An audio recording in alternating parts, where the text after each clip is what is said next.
علاء الدين والمصباح السحري، حكاية من التراث العربي.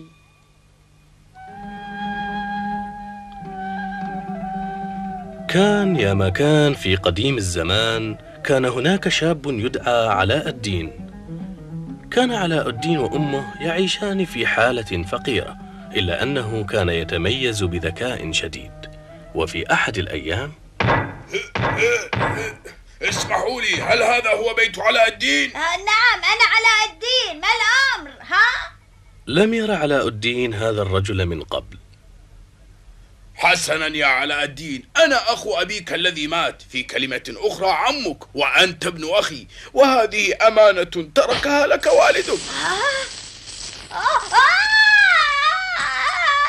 لقد أوصلت لكم الأمانة. بعد ذلك دعا الرجل علاء الدين كي يذهب للتمشي قليلا. هل هو هذا عمي حقا؟ لا أدري أين يأخذني. لماذا أخذ ذلك الرجل علاء الدين إلى مكان بعيد جدا؟ هل فعلا هو عم علاء الدين؟ كلا بالطبع، إن الرجل كان مشعوذا. ولكن ما الذي يريده من علاء الدين، وإلى أين يأخذه الآن؟ عمي، أين نذهب؟ الجبل. جبل؟ لماذا أراد المشعوذ أن يذهب إلى الجبل الموجود في الصحراء؟ عمي، لماذا نحن ذاهبون إلى الجبل؟ انحنى المشعوذ أرضا وصار يدمدم ببعض الكلمات. حرتكوش فرتكوش، حرتكوش بن فرتكوش. عمي، بدأت الأرض تهتز وتحركت الصخرة من مكانها. ما هذا؟ لا أريد. لا عمي، لا. اسمع، إنني مشعوذ، هذه هي الحقيقة. لا. انظر، إنني مشعوذ حقيقي. استمع يا علاء الدين، أريدك أن تدخل إلى هذا الكهف وتحضر لي المصباح. مصباح؟ نعم يا علاء الدين، مصباح عجيب، وأنت الوحيد الذي تستطيع الحصول عليه. لماذا لا تذهب أنت؟ أنت فقط تقدر على ذلك. إذا حاول شخص غيرك الحصول عليه فإنه سيموت في الحال. هل سترفض طلبي؟ لا، حسنا سأذهب. كان علاء الدين يتوجس طريقه داخل الكهف المظلم. كهف المظلم.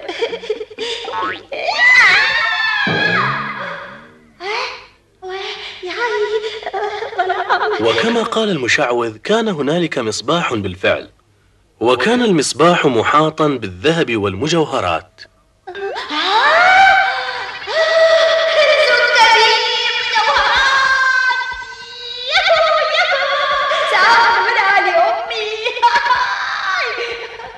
ملأ علاء الدين جيوبه بالمجوهرات، ثم عاد إلى الثقب حاملا المصباح بيده.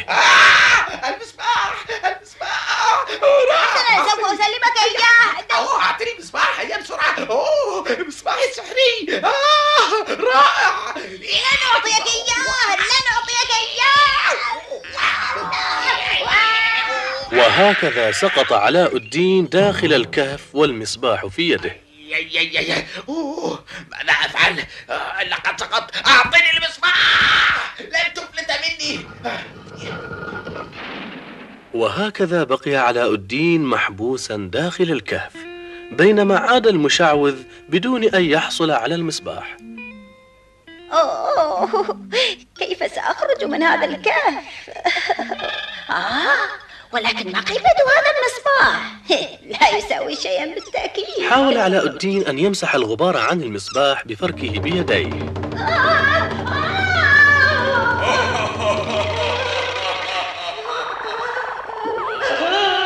لبيك. أؤمر يا سيدي، أؤمر في الحال، أؤمر. أريد أن أعود إلى بيتي. نعم. أؤمر يا سيدي حالا.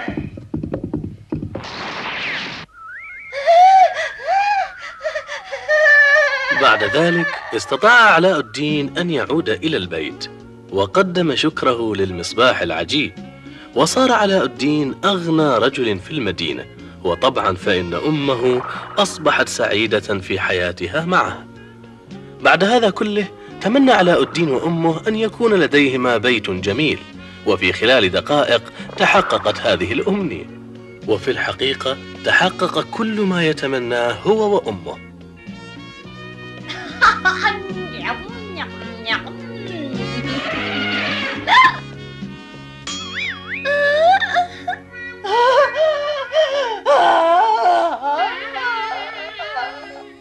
أحب علاء الدين الأميرة منذ أول نظرة، وتمنى أن تكون زوجة له.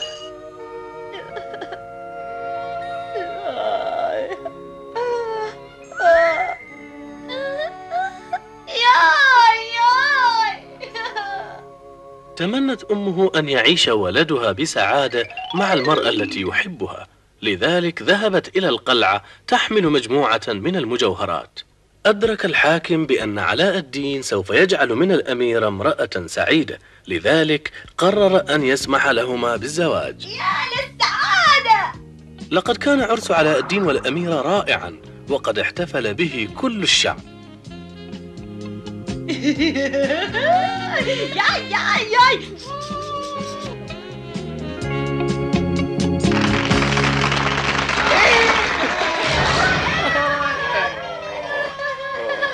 لابد أن أسترد المصباح، لابد. نعم. وبعد عدة أشهر، وبينما كان علاء الدين غائبا، ظهر رجل غريب أمام قصره. مصابيح جديدة بدل المصابيح القديمة، هيا من يستبدل؟ هيا، إنها مصابيح جديدة رائعة. تذكرت الأميرة مصباح علاء الدين، واعتقدت بأن استبداله بمصباح جديد سوف يفرح علاء الدين.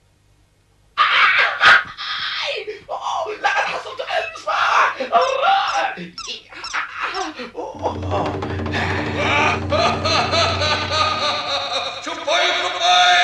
طلباتك يا سيدي. خذ هذا القصر من هذا المكان وخذه بعيدا مع الأميرة.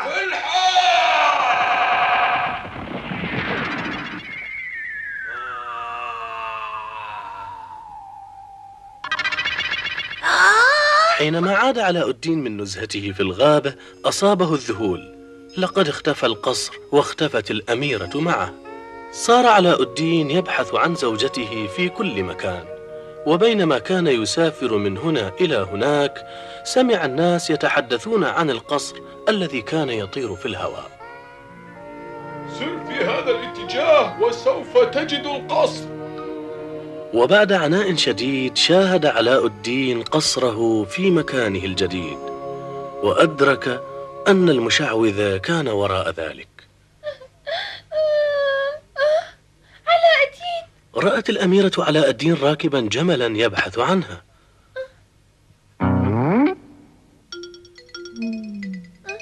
رمى علاء الدين شيئا إلى الأميرة، إنها رسالة.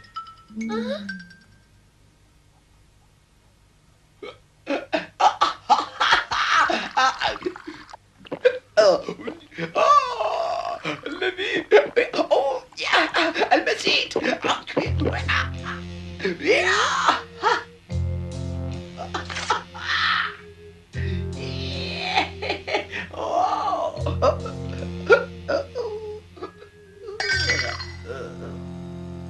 بدأ مفعول المنوم يسري في جسد المشعوذ.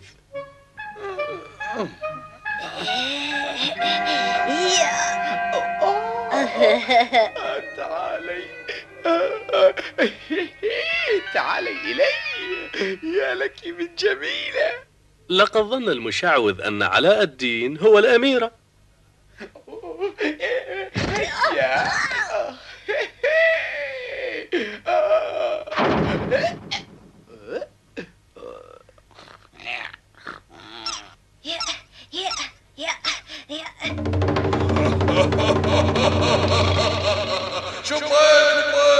اسمعني جيدا، تخلص من هذا الشرير نهائيا. في خدمتك.